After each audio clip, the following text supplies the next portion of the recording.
I'm David Cott, host of New History of Spain, and this is episode 9, titled Late Roman Empire and Christianization of Hispania.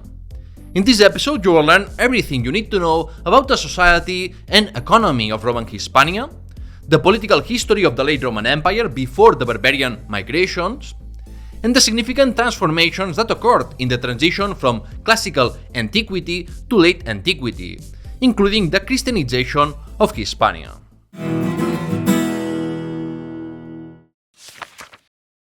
Society of Roman Hispania. The first two sections of this episode cover the society and economy of Roman Hispania. This might be a bit tedious, especially the economic part, but it's necessary to understand the history of this period and the Visigothic kingdom too. That being said, if you are not interested, you can jump to the section on the crisis of the 3rd century using the timestamps of the podcast description or YouTube. Due to the process of Romanization discussed in episode 8, Early Roman Empire and Romanization of Hispania, by the 3rd century the Roman social hierarchy had been adopted throughout Iberia. Moreover, all free Hispanians gained Roman citizenship, which removed most of the population from the legal category of peregrinus or foreigner, without citizenship rights. During the Republic and Early Empire, Roman society was divided into several categories: legally privileged orders and the rest of the population, citizens and non-citizens, free and unfree, and men and women. At the top of the social hierarchy was the senatorial order, the patricians, comprising a few hundred families whose wealth was based on extensive agricultural land holdings. Not all senatorial families exercised the right to participate in politics through the Senate. With few exceptions, the senatorial order was a largely closed elite, as they often intermarried to maintain their status. Under the Republic and most of the Principate, senators held the greatest political power, but this changed in the late Roman Empire. Below the senatorial order was the equestrian order, or knights, who had a lower income requirement than the patricians and were more open to new members. Equestrians were notable for their economic capacity based on private businesses and state concessions, such as the right to collect taxes in a region. Knights provided bureaucrats for the Roman administration and army, especially during the late Roman period. Finally, among those privileged by law and social recognition was the curial order, or decurions, which included local and provincial elites who held administrative and religious positions in cities. The curions funded public expenses, earning honor and appreciation from their town, and had the possibility of a political career beyond the local scope. Most of the Hispano-Roman population consisted of urban and rural plebeians, with lower economic resources and without the legal privileges of senators, knights, and decurions. Below them were freedmen and slaves. During the Roman conquest of Hispania, Romans enslaved thousands of indigenous people, but it's difficult to know the extent of the slave population in later centuries. Moreover, it remains a controversial topic whether the society and economy of the Republic and Early Empire can be characterized as a slave economy. Freedmen, having been slaves and maintaining a relationship of dependence with their former masters, could not formally hold public office, although some did in practice. Some freedmen even amassed considerable fortunes and married free people to free their descendants from servile status. Regarding women, Roman society was very patriarchal, and women were always under the legal guardianship of a man, whether their father, brother, husband, or son. However, during the imperial period, women could inherit property, amass fortunes, and play a more active role in society. Hispano-Roman women could work for pay, participate in agricultural activities, and handle all tasks associated with their gender, such as weaving, cooking, raising children, or caring for the sick. In the transition from Classical Antiquity to Late Antiquity, society became divided into two main groups: the honestiores and the humiliores. The honestiores included those who were considered to have greater honor, which, surprise surprise, coincided with the wealthiest and most powerful individuals.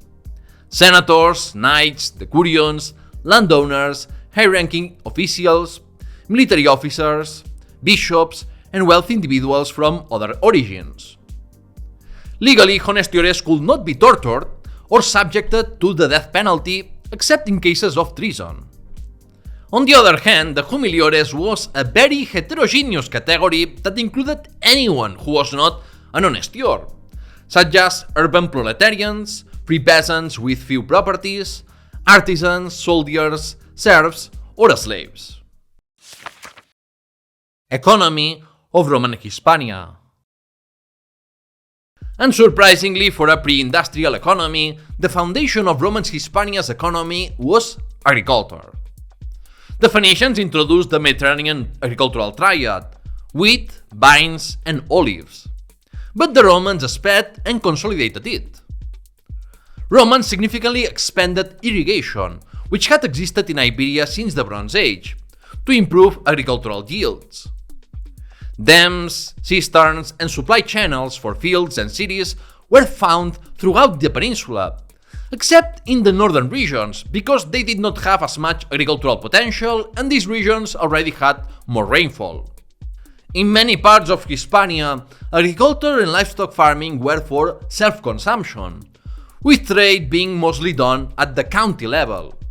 However, in Baetica, roughly present-day Andalusia in southern Spain, olive oil and wine production were more oriented towards export. Most olive oil in the city of Rome came from Baetica during the early imperial period, as seen from the artificial Mount Stachio, built with broken amphorae.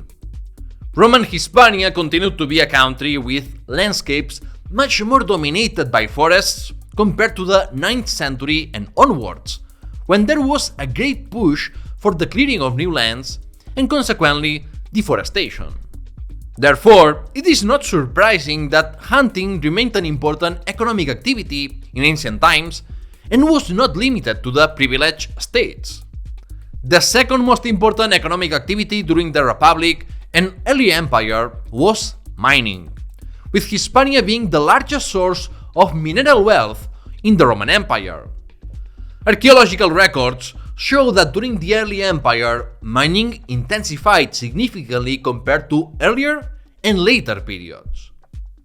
Mining required organization and capital to build water supply channels, excavate and reinforce wells and galleries, treat and transport minerals, and sometimes use water wheels for drainage.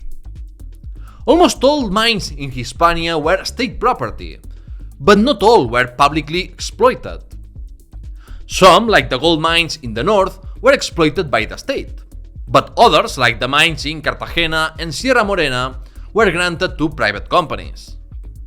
Regarding the workers, mines attracted Italic immigrants seeking wealth, and men and boys worked hard in the mines, while some women transported extracted minerals. Miners often combined mining with farming or herding, and mines could be exploited with slaves, paid workers, or forced community service as tribute. The third notable Hispano-Roman industry was salting, the commercialization of salted fish, which required the exploitation of salt flats and fishing. Cadiz, Cartagena, and other cities of Phoenician origin were famous for this even before the Roman conquest. They also produced garum, a famous Roman fish sauce with an unpleasant smell, used to season food and as medicine and aphrodisiac. The artisanal sector, including textile and ceramics production, was commercially marginal because many activities were carried out in households for self-sufficiency. Hispania was not known for producing and trading luxury goods like those of the eastern provinces of the Roman Empire. Instead, Roman Hispania exported basic products such as olive oil, wine, wheat, esparto, ham, and garum, in addition to minerals to other Roman provinces. The crisis of the 3rd century.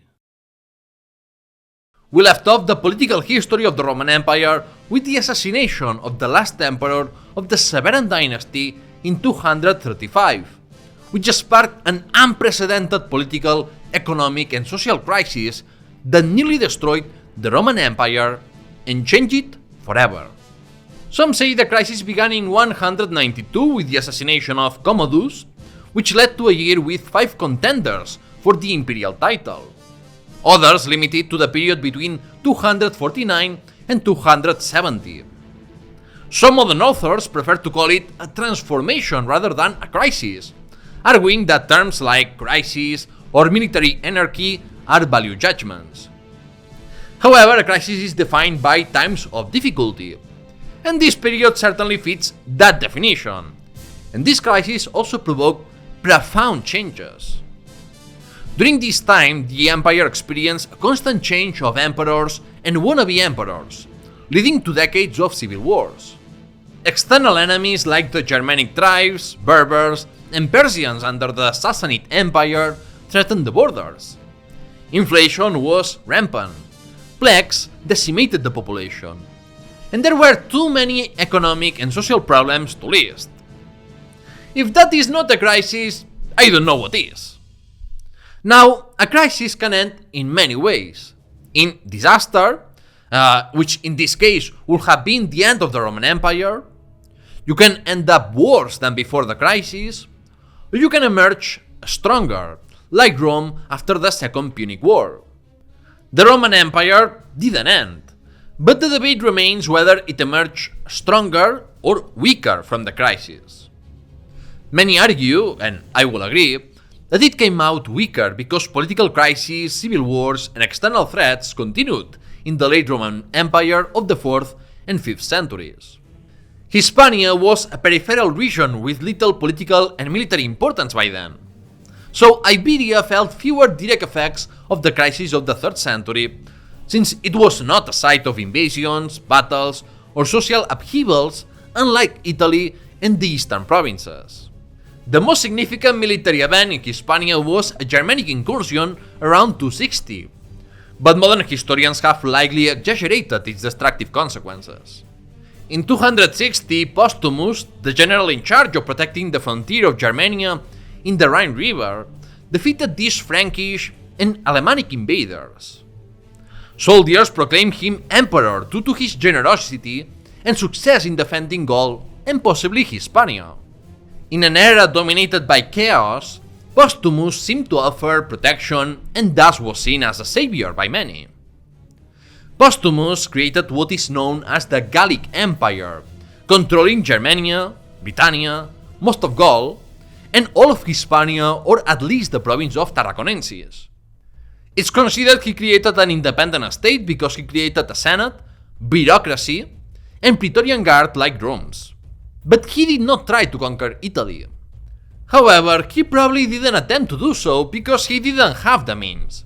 So it could be a situation similar to that of Hispania under Sertorius during the period of the Roman conquest. In the Near East, the story was different, as Queen Zenobia formed the Palmyrene Empire, controlling Syria, Palestine, Arabia, Egypt, and parts of Asia Minor, with no apparent desire to control the entire Roman Empire. During his brief reign between 270 and 275, Emperor Aurelian achieved significant successes, including reconquering the Gallic and Palmyrene empires, which earned him the honorific title of Restorer of the Wall. He also made the worship of Sol Invictus, or Sun God, the official cult of the Roman Empire. However, his efforts ended when he was assassinated, and the empire faced renewed threats from the Franks, Alemanni, and Goths. Diocletian and the political regime of the Dominate. In the end, Emperor Diocletian, who rose to power in 284, was the man who ended the crisis of the 3rd century by carrying out profound reforms. He replaced the broken political system of the Principate, created by Augustus, with the Dominate. The Dominate abandoned the facade of a republican government for a more autocratic and monarchical system that heavily relied on the military. The Senate became politically irrelevant, and thus the senatorial order became less important, a trend that began even before the crisis of the 3rd century. Diocletian divided the Roman Empire into the western and eastern parts to facilitate governance. but the unity of the state remained, so it's not entirely accurate to speak of the Western and Eastern Roman empires as if they were distinct states. Like Aurelian, Diocletian sought to legitimize his rule by establishing a supreme deity and associating himself with that god. In his case, Jupiter, the traditional supreme Roman god. Ultimately, these attempts didn't succeed as Christianity eventually became the official religion of the Roman state. Under the dominant, bureaucracy expanded, state intervention in the economy grew, and taxes rose to fund a larger professional army to counter threats from the Sassanid Empire and the peoples of Central and Eastern Europe. Diocletian doubled the number of provinces to facilitate their management and reduce the power of provincial governors. In Hispania, he divided the large province of Hispania Tarraconensis into three: Gallicia, Carthaginensis, and a smaller Tarraconensis. And in the late 4th century, a province for the Balearic Islands was added. To coordinate provincial governors, Diocletian created dioceses grouping several provinces. The Diocese of Hispania, with its capital in Merida, included Mauretania Tingitana in present-day northern Morocco, to serve as a defensive frontier against Berber attacks. Additionally, the prefecture, a unit grouping several dioceses, was established in the late Roman Empire. Hispania became part of the Praetorian prefecture of Gaul, which included Gaul, Hispania, and Britannia. The Christianization of Hispania. During the desperate times of the 3rd century, many people sought solace, hope, and answers in religion. In this context, Christianity gained many followers. Christianity was not legal and faced persecution in the Roman Empire during its first 3 centuries because it was a monotheistic religion that denied any divinity other than God, threatening Roman traditions and the coexistence of multiple religions in the Roman world. Christians also rejected the imperial cult and civic celebrations, which were seen as signs of disloyalty to the state. Early Christian communities were very closed and secretive, so it is unsurprising that there were rumors that made Christianity look bad. The first Christians were generally poor people, often artisans, freed individuals, and slaves. And many were Jewish because Christianity started as a Jewish sect. It was not until the 3rd century that it distanced itself from Jewish laws and customs.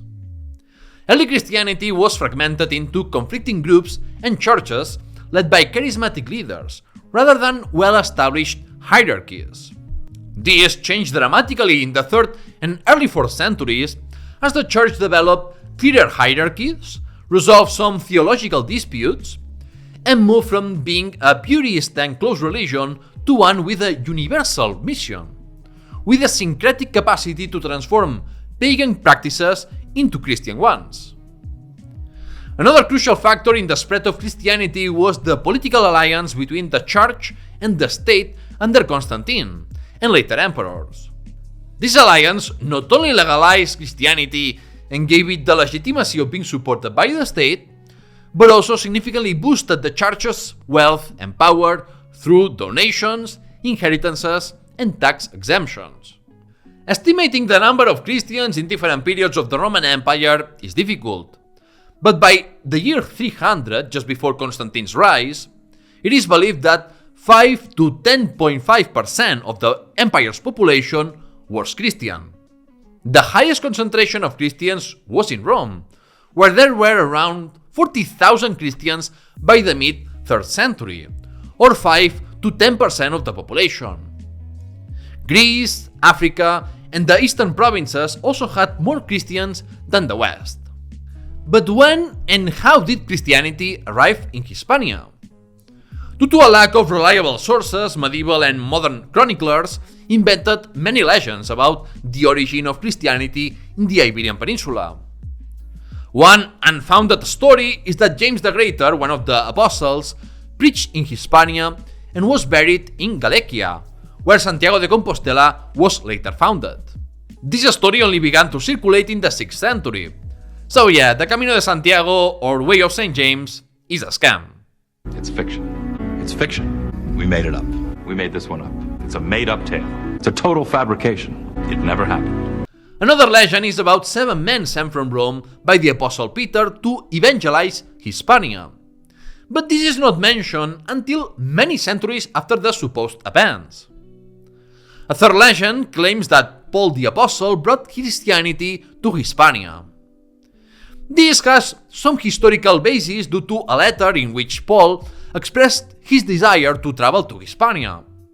But his wish does not mean he actually did so, and it would be strange for the preaching of an apostle to be forgotten. There is no clear evidence that Christianity spread in Hispania until the early 3rd century, when organized Christian communities became visible in some cities. However, it could have been earlier, since in 185 the Bishop of Lyon wrote that there were already Christians among the Germans, Celts, and Iberians. And in this context, it's likely that he was referring to the Hispanians rather than the peoples of the Caucasus, who were also called Iberians. Thus, it can be said that for the most part, Hispania did not know early Christianity, and instead Christianity arrived with a more unified message and a hierarchical church, although the supremacy of the Bishop of Rome was not established until many centuries later. Christianity was introduced to Hispania from multiple areas of the Roman Empire, not just through Africa as was proposed in the 1960s. The Christian religion was unevenly spread, mainly present in cities and the province of Baetica, the most densely populated area with more cities and better connections to the rest of the empire through trade. Christianizing the rural landscape took much more time compared to cities and did not consolidate until the early Middle Ages. This does not mean that there were no Christians in rural areas during the late Roman Empire, or that there were no private oratories, rural churches, or monasteries and hermitages. But the spread of Christianity in rural areas was very gradual. In regions like modern Asturias, Navarre, or the Basque Country, there are no signs of Christianization until the 4th century, and in Cantabria this is delayed until the 5th century. In the northern peninsula, Christianity spread through monasteries, hermitages, and converting all pagan worship sites, like sacred caves or temples, into churches. The Christianization and elimination of pagan practices only consolidated between the 5th and 9th centuries in these more marginal regions. Excluding the letter from the Bishop of Lyon, the oldest reliable written source about Christians in Hispania is the letter 67 from Cyprian, the Bishop of Carthage, who in 254 wrote about the bishops Martial of León and Astorga and Basilides of Mérida. Cyprian said that Martial followed Roman polytheistic customs and that Basilides blasphemed against Christ while ill. This shows that the first Christian communities in Hispania were integrated into the social life of their cities, coexisting with pagans and showing religious syncretism of continuity of pagan customs, which is to be expected in processes of religious transformation. Notably, Basilides of Mérida temporarily lost his position but was reinstated after appealing to the Pope in Rome.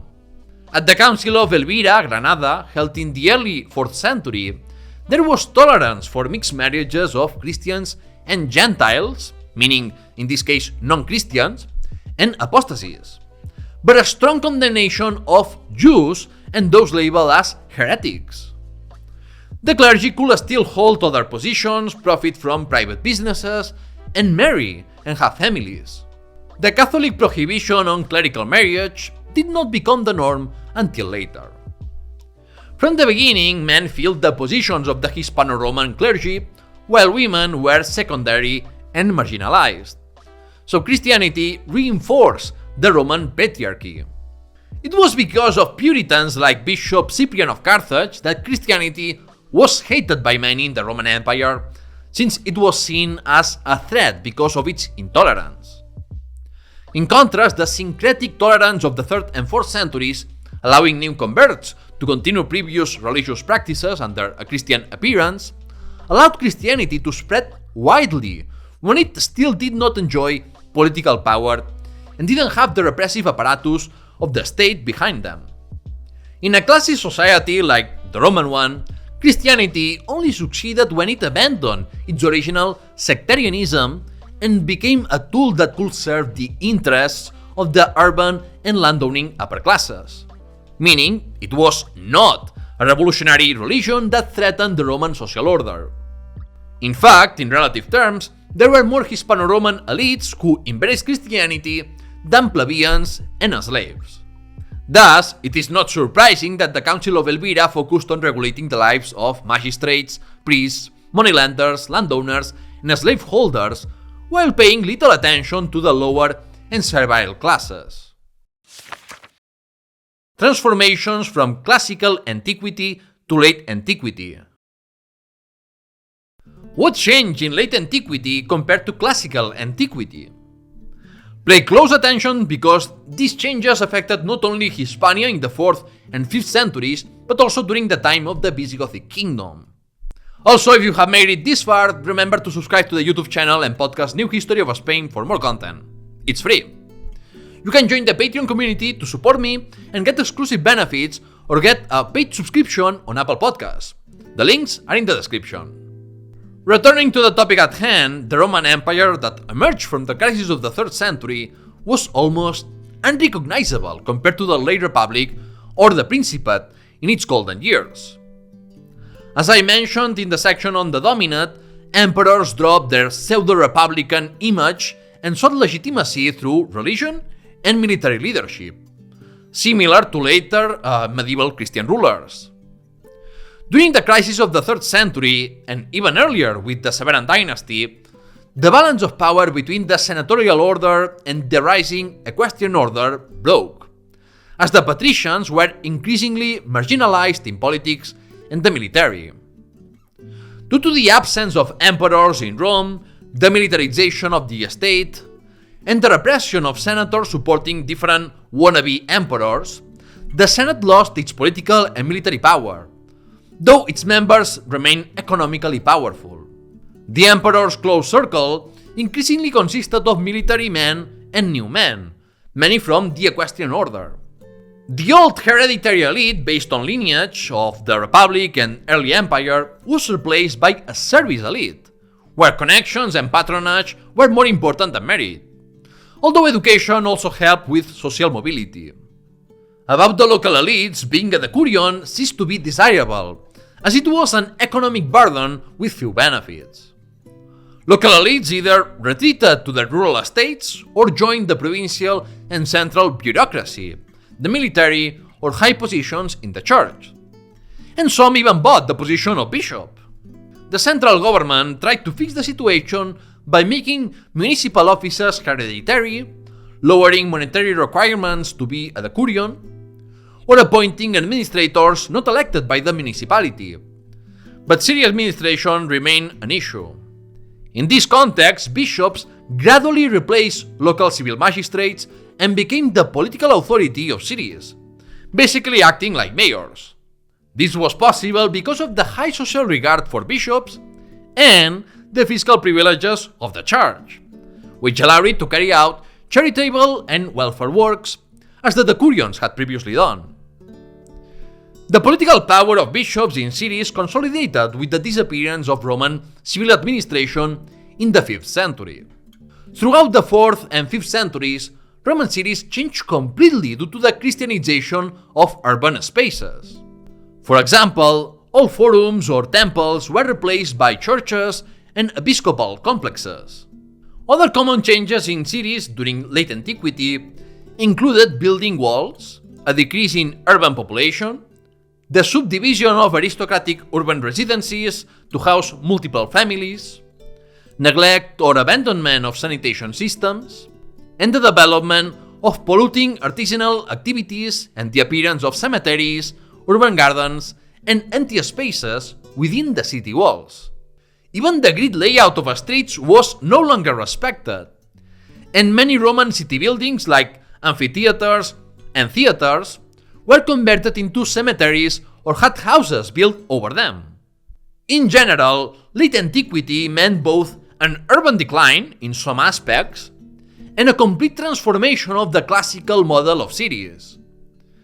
The cities that presented signs of decay and abandonment earlier were those in the north and central Iberia.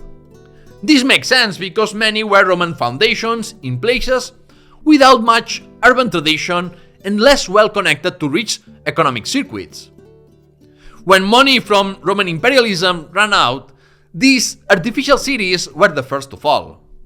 The most populous city in Hispania during the early Roman Empire was Cadiz, with 60,000 to 100,000 inhabitants, followed by Cartagena, Tarragona, Zaragoza, Córdoba, Mérida, and Clunia. All these others had anywhere between 15,000 to 30,000 inhabitants. However, in the late Roman Empire, Seville emerged as the most important city in Hispania, while Cadiz declined deeply. Most Hispano-Roman cities had fewer than 5,000 inhabitants, and the total population of early Imperial Roman Hispania is estimated at 5 to 6 million, dropping to 4 to 5 million during the late Empire. The trend toward urbanization halted due to issues with the decurions and the end of Roman expansion, leading instead to ruralization, meaning people moved from cities to rural areas. Local elites who were landowners but lived in cities and invested in them moved to large and luxurious rural villas. Late imperial villas were rural estates owned by wealthy landowners, but also populated by professionals connected to the owning family and peasant serfs who were sharecroppers or day laborers. Roman villas were centers of residence, self-sufficient economic production, and religious worship.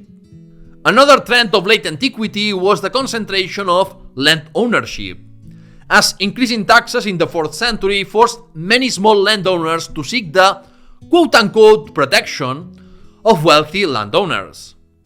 There are indications that these large estates, what we call latifundios in Spanish, became predominant in Hispania during late antiquity, though there were also rural communities of free peasants similar to villages and people living in dispersed rural houses.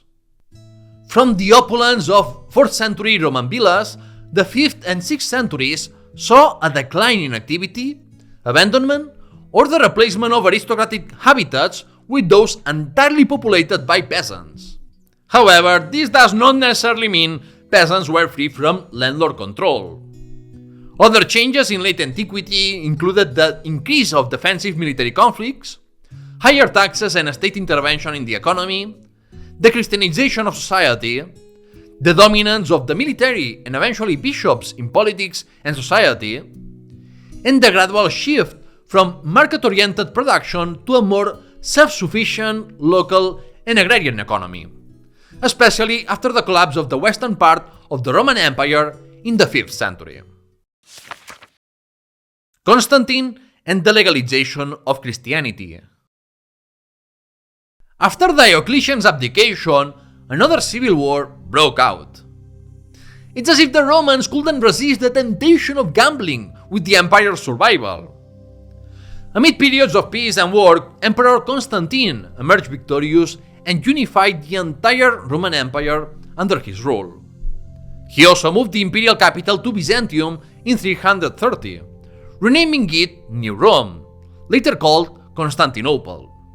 This decision came after many decades of Rome's decline and ensured the survival of a state that would claim to be Roman until the late Middle Ages. More relevant for us is Constantine's conversion to Christianity in 312, and his decision to stop persecuting Christians throughout the Roman Empire.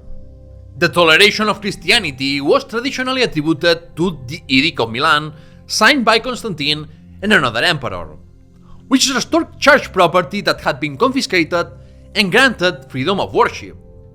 However, Emperor Galerius had already issued an edict in 311 making Christianity a legal religion in the Roman Empire. Still, Constantine's role in the rise of Christianity cannot be underestimated. He was the first Christian emperor, forged the alliance between church and state, granted numerous economic privileges to the Church, and promoted the Council of Nicaea in 325, presided over by Bishop Osius of Córdoba. The First Council of Nicaea was key in establishing the doctrine of the Trinity, which says that God is one being manifested in three forms: the Father, the Son, and the Holy Spirit. And the council condemned Arianism as heresy. After Constantine's death, guess what happened? Yes, more civil wars and usurpations. The 4th century continued with many power struggles, though nothing as chaotic and destructive as the crisis of the 3rd century. I could name all the emperors, usurpers, and claimants, but there are few politically noteworthy events for Hispania. However, interesting religious developments occurred. Locally, the Church, specifically bishops, increasingly took on the functions of Roman civil authorities. The leaders of Nicene Christianity grew richer and more powerful, which led to reactions within the Church to return to a more austere and exemplary life. In Hispania, this was the case with Priscillianism, a movement that revived the free spirit of early Christianity, emphasizing mysticism and asceticism, with greater roles for women and lay people. Priscillian, likely a man from Galicia, did not promote the revolutionary movement of the poor against the rich. Many notable figures followed his doctrine, and it found a place in the villas of landowners who distanced themselves from the directives of the urban ecclesiastical authorities. Priscillianism spread throughout Hispania and southern Gaul, becoming a serious internal conflict and a political problem due to the union between church and state. At the Synod of Zaragoza in 380, bishops condemned Priscillianism, and in 385, civil authorities, under pressure from certain bishops, beheaded Priscillian and some of his followers. His doctrine, especially popular in Galicia, did not disappear completely until the 6th century.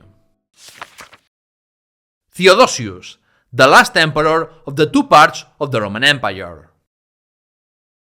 After the Roman defeat at the Battle of Adrianople against the Goths in 378, the Hispano-Roman military leader Theodosius became emperor of the eastern part of the empire, and by 392 he became the last emperor to rule the entire Roman Empire.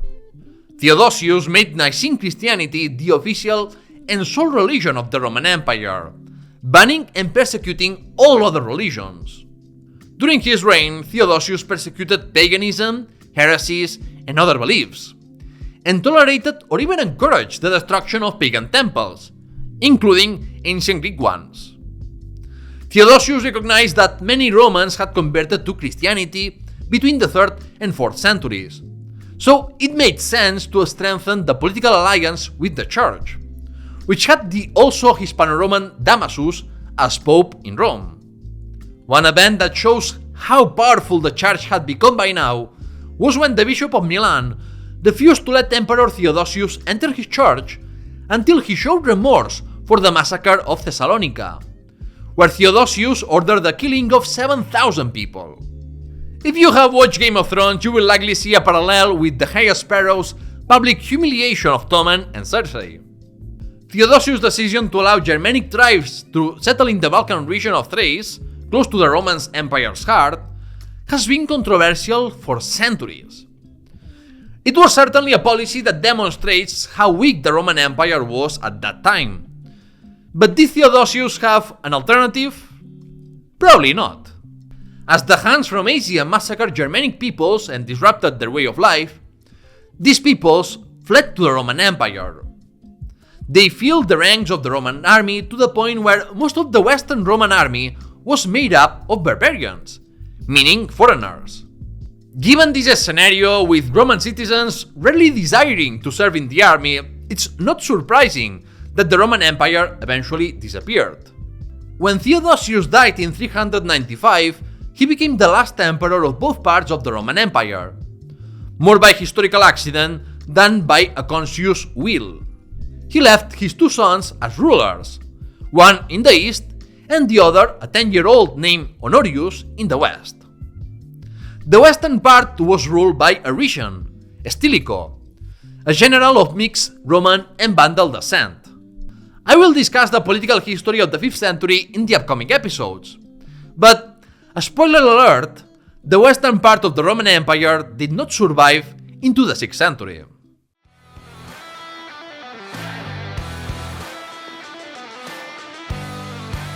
The verdict!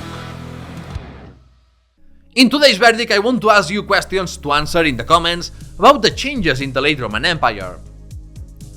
How do you evaluate the resolution of the crisis of the 3rd century? Did the Roman Empire emerge stronger or weaker? Why do you think the Roman Empire lost its drive for conquest? Was the increase in professional soldiers and the militarization of politics necessary to protect the empire's increasingly threatened borders? Or did it bring more problems than solutions? And was the Christianization of society and politics, as I explained it, what you expected before listening to the episode? I encourage you to answer some or all of these questions in the comments on YouTube, Discord or the podcast. And with that, the verdict ends. If you like this episode, please hit the like button, comment and share it, as that will help with the algorithm. And hit the subscribe button and the notification bell if you are on YouTube, if you haven't already. You can get early access or exclusive merchandise if you become a Patreon at patreon.com/newhistoryspain, as Richard Liddell, Ruby Feliciano or Xavier Lecaros have done. Or you can make a one-time donation. Links in the description. In the next episode, I will slow down the chronological narrative and talk about the great barbarian migrations, the origin and crisis of the Goths in the Danube, and who the Vandals, Suevi and Alans were, the first barbarians to arrive in Hispania. Thank you very much for your attention and see you next time!